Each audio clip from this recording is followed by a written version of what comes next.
we are at 437 TimberCrest, and just a quick tutorial on the fireplace.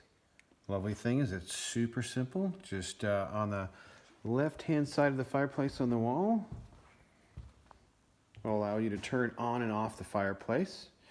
Just in case it's off and you're having issues and there's no pilot light, you're gonna probably have to turn the pilot light on. And that's gonna be underneath here, and I'll show a video in a bit on how to do that.